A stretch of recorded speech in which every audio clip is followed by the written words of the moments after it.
In tonight's Dateline Defense, selling the Iran deal. Yesterday, President Obama made his strongest argument yet for Congress to approve the agreement. But many lawmakers, especially those on the right, say they don't buy this deal or war ultimatum. For more, we turn to our guest tonight on Capitol Insider, J.D. Gordon, a retired Navy commander and former Defense Department spokesman. He's now executive director of Protect America Today. J.D., you've been a strong opponent of this nuclear agreement from the very beginning. What do you make of the president's comments that war would be the outcome without the approval of this deal? Hi, Morris. Good to see you. I think it's a false choice. I think it's fear-mongering, and I think it's misleading the American people. We've got to remember that over the past decades, about 12 countries have given up the pursuit of nuclear weapons, and they've done so due to international pressure and also changing threats. Only 2 of those cases against Iraq and against Syria were due to military options from Israel. So I think the president is putting his ideology above our national security. I think that the president believes that if we're just nicer to hostile dictatorships like in Iran and Cuba, they'll eventually come around and rejoin the family of nations. But I think that's a flawed strategy. I think Neville Chamberlain tried that with Hitler in 1938. It didn't work out very well. Critics argue that the U.S. could have gotten a better deal, but the Obama administration says there's no way Iran would agree to completely disbanding its nuclear program. So, what's the answer, J.D.? How else could all sides reach a compromise?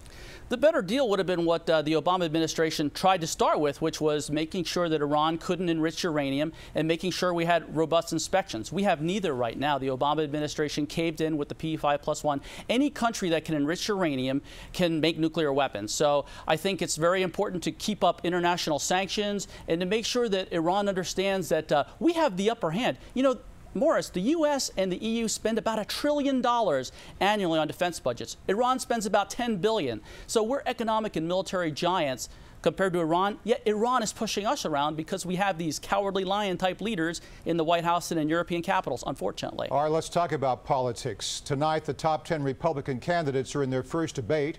From a national security perspective, what are you hoping to hear from these presidential hopefuls about the Iran agreement? Well, I believe all of them are against the deal. I hope that they say as soon as they take office, the first thing they're going to do is get rid of this deal because it's harmful for the United States. It could wipe Israel off the map, and it's going to start a nuclear arms race in the Middle East. So I believe all of them are going to come out strongly against it, and I hope that they say that one of the first things they do is get rid of that accord. All right, let's switch gears to Russia. A lot going on. NATO says it intercepted a record number of Russian aircraft over the Baltic region last month. The 22 intercepts took place over a 2-week period.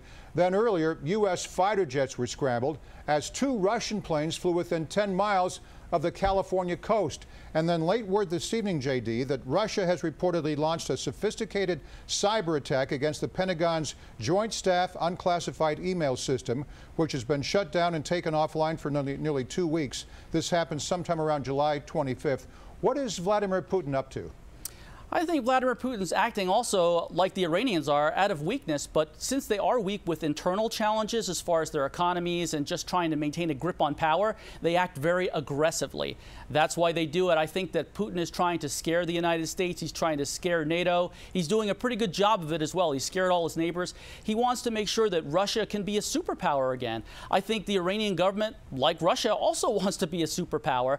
They want to bring back those old days of the Persian Empire, just like Russia. Russia wants to inherit what the Soviet Union had. So Putin's acting very aggressively, and he wants to make sure that we're scared and we're not going to challenge him when he continues to divide up Ukraine and continue to occupy Georgia like he's doing. And it helps build up nationalism, which takes everybody off their poor economic conditions within the country by going back to the old motherland and then the USSR. Then he kind of puts a big cloud over his own economic problems, right? That's absolutely right. Yeah, it's a lot of it's to appeal to nationalism, and if he can paint the United States and Europe as the enemies, then the Russians will rally around him, and that's what's happening. Well, now here's something else. Reports indicate that Russia has introduced an incineration on site law for banned Western food.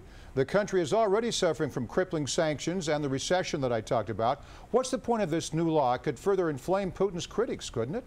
Yeah, it could, but I think Vladimir Putin's taking a very tough line against the EU. He doesn't want any of their agricultural products, and so basically he's just destroying them. He's punishing people who are basically operating on the black market. So he's a very tough leader, no-nonsense kind of guy. So yeah, he's punishing a lot of people, including Russians who can't get those kind of delicacies, but he's doing it anyway because he's a tough guy and he can get away with it.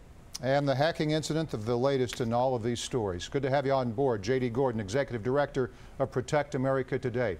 Thanks, J.D. Great to see you, Morris.